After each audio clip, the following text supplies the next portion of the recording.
Morning. Good morning. Good morning, guys. Yes, good morning na morning talaga. Literal na good morning. Happy day. Share ko. Yep, share ko.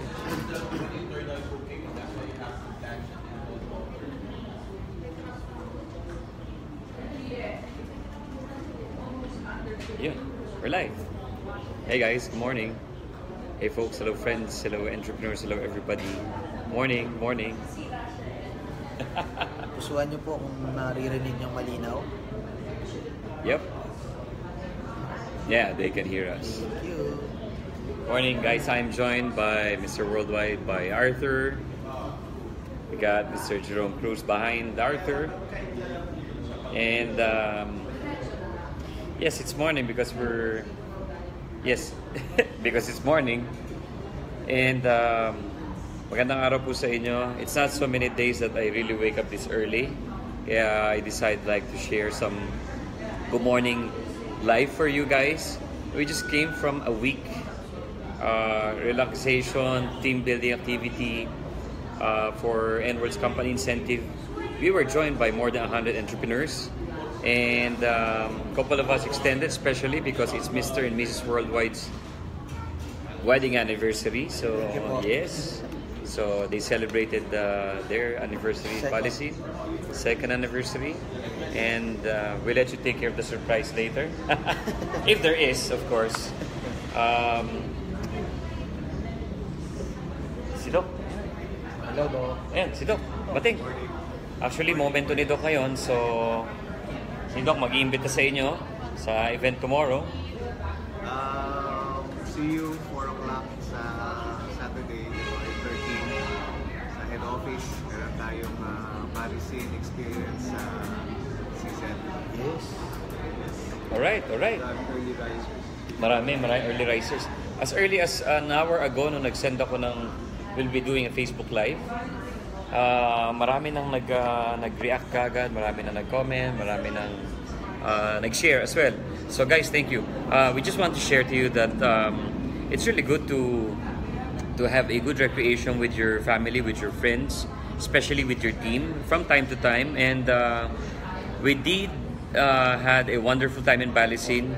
We started the week, in fact the year, right, by upgrading and updating the learnings of our top leaders and giving them a good vision of what's going to happen for 2018 and beyond. And nothing beats a good company, a good fellowship, a dining and bonding together with more than entrepreneurs. They're more than just being entrepreneurs. They're already a family to us. So for you guys, we look forward to having you in our future trips. And how do you really become a part of our future incentives? A lot has been said, a lot has been discussed about it, a lot has been shared. You can easily grab it, madali lang yung incentive, madali lang i-hit. But you know what? Whether madali siya or it's a bit challenging, it all boils down to the preparation that you're willing to commit for a certain goal. Big or small goals, whether it's a huge lifetime goal, a dream vacation for your entire family in Europe, or a mansion, or your cars, or education for your children, or a simple iPhone, or a gift-giving ceremony, or helping to foundations or to any other persons, or katulad ng ganitong trip, you can simply work on it by creating a good plan. First, Arthur said it a while ago. You said it like yesterday. Yes. What do you need to do, Arthur?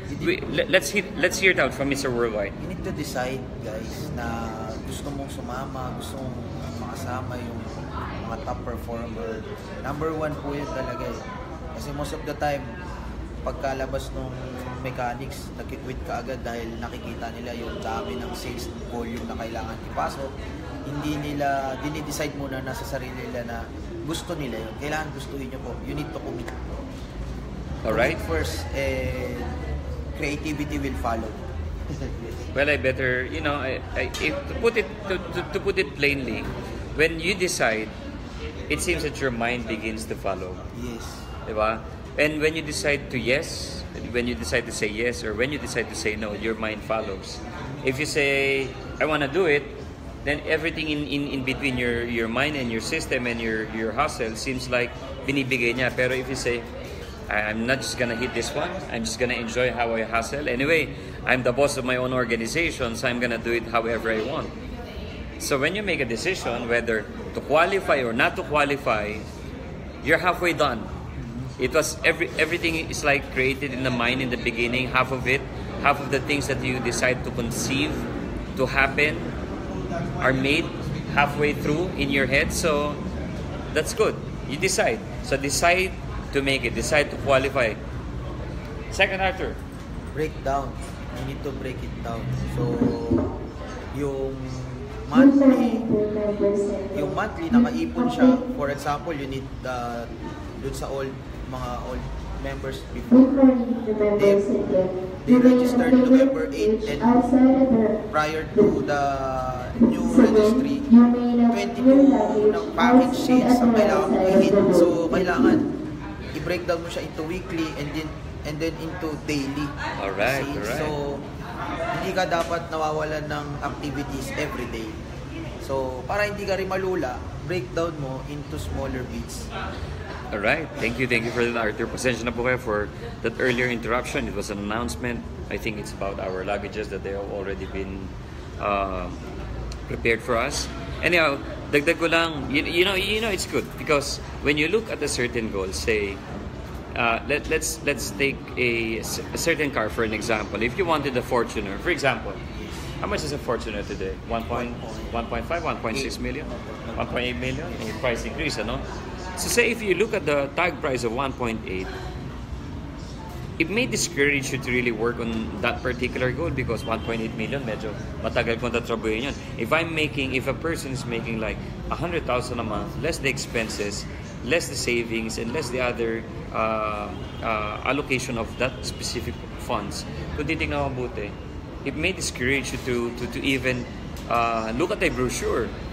But if you break it down into a specific certain time and even break it down to smaller quantity of days, or even even on 6 months time, you may simply account for it like, if I make an extra, we're talking about extra 300 a month, in 6 months time you can afford to buy one in brand new in form of cash. We're talking about the extra. So if you talk about extra 300,000 a month for the next 6 months, how much is that per day? Then it becomes not 1.8 million in one bulk price, but 10,000 a day. And 10,000 a day becomes more achievable in a sense that if you make 10,000 a day, how many soaps, how many sign-ups, how many matches do you just need to make? 200 soaps lang po yun. It's easy as that. Well, let me put it that way. It's as simple as that. It may not be as easy as that, but when you start from zero, you can build up momentum as you grow by the days.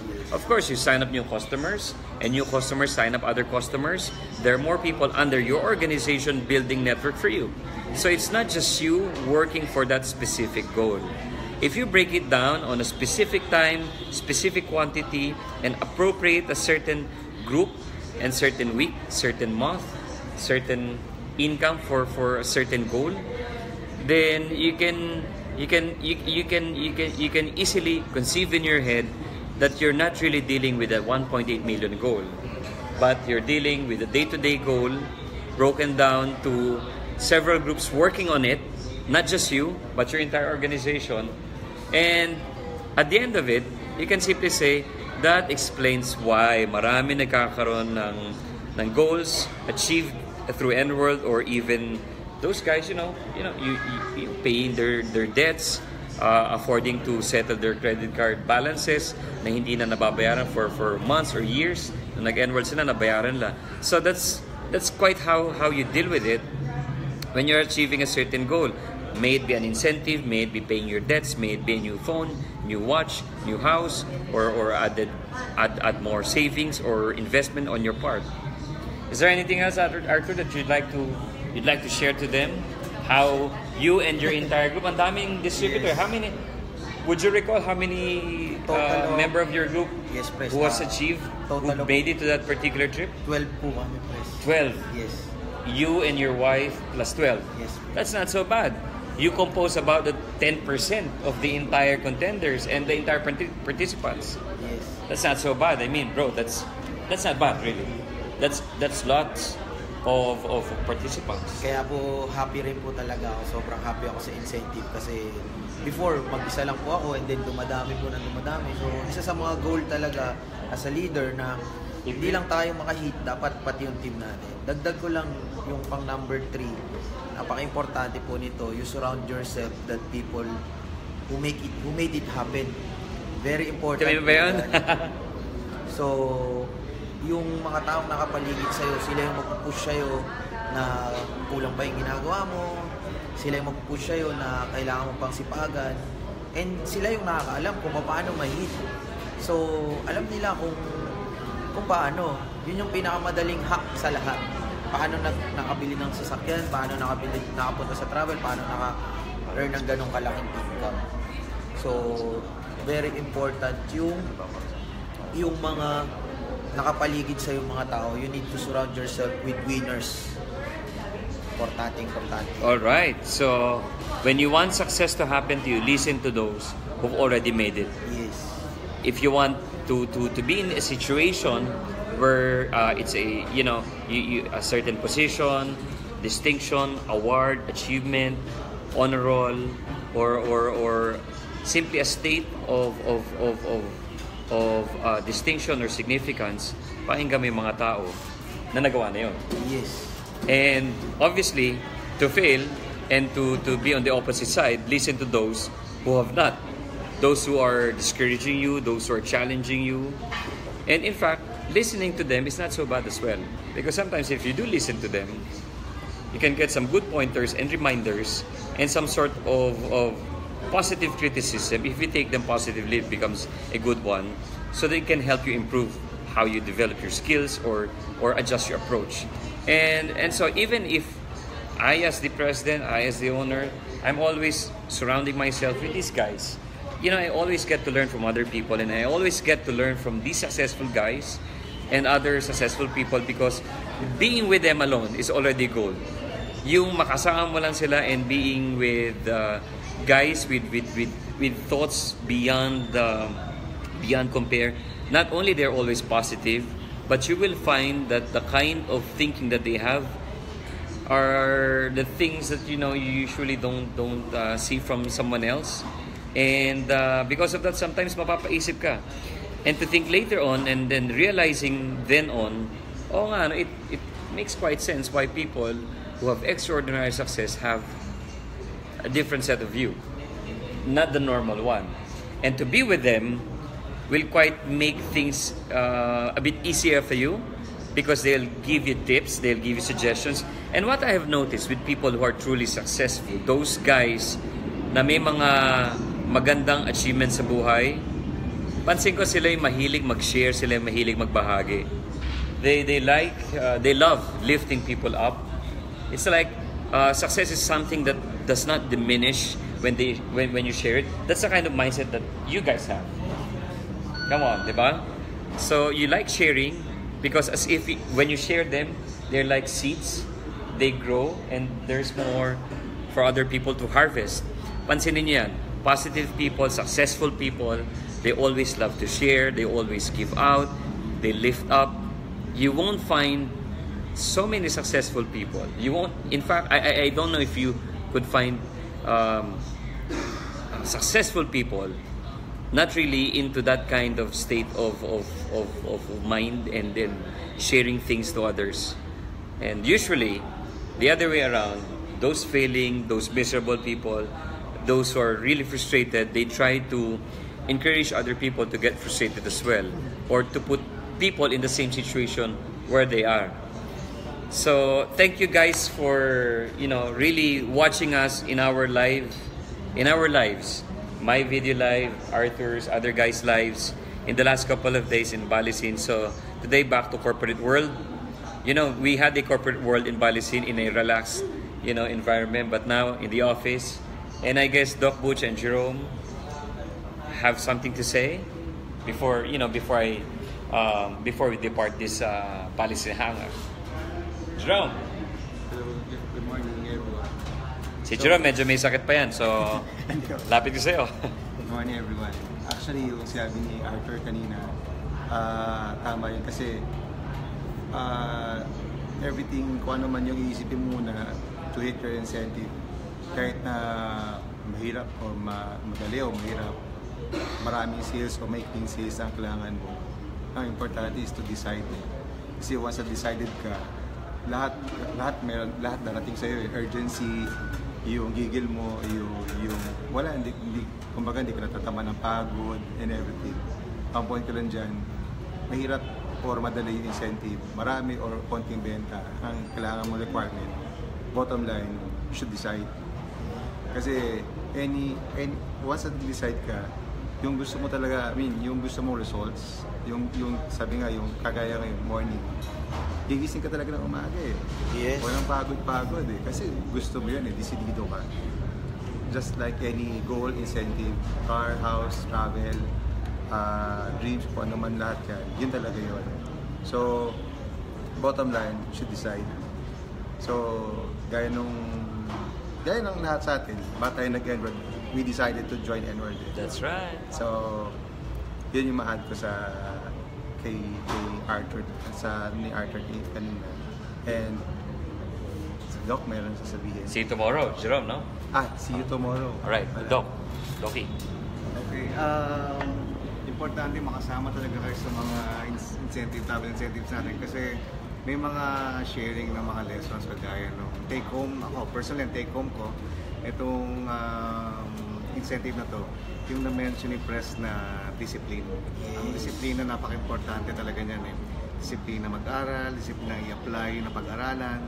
At pagka continuous nyo pong ginagawa ito, yung fear ninyo nawawala po yun eh. So sabi nga nila, if your fear disappears, your dreams will appear.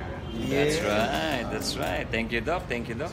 So, Arthur, Jerome, Doc, guys, we'll see you tomorrow in our head office, especially with our event this afternoon. Tomorrow afternoon, 4 p.m. That's 4 p.m. Our Balesin Travel Incentive Qualifiers. Not all. Some of them will be there and they will be sharing their wonderful experience in Balesin, the learnings, not only the great place, the bonding together. So to wrap it up, guys, decide, make a plan, work on it, and have the discipline really to focus on achieving your goals, big or small. Focus with discipline and work very hard for it.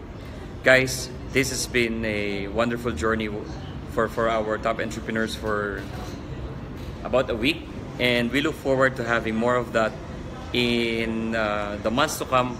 But of course, next time kasama na kayo. Maraming salamat sa inyo. And this is your President. Yes. Once again, tata for now. Cheers. To God be the glory. Have a lovely day ahead, guys. See you tomorrow. Decide na kayo mag-Nworld. Oo. Dun sa mga hindi pa nag-decide, mag-Nworld na kayo. Top 1,000. Yes. Thanks, guys. Puyat pa yan, ha? Patulog. May tulog. Masarap. Doc, Jerome, Arthur. Cheers. Bye, guys. Cheers. All the way, all in. Ay, buy kayo ng magazine, Top 1,000. Yes, Top 1,000. Thanks, guys. Thanks. Mga taga-ibang company, bumili na. So, kayo naman, bumili din kayo. Yes. And si Doc pala, tsaka si Jerome, may pahabol. Pero sila nang bahala. PPM na lang kayo. Alam po namin na na-miss nyo na si Doc tsaka si Jerome. Lalo na yung mga hindi sila nakasama for more than 2.5 years na. At nasa stage ngayon na may gagawin na silang desisyon na malaki. Yes. So, nandiyan si Doc tsaka si Jerome. PM nyo na sila. Kung hindi, PPM nila kayo. Do it. Si Arthur Let's sasali make rin. it happen. Yes.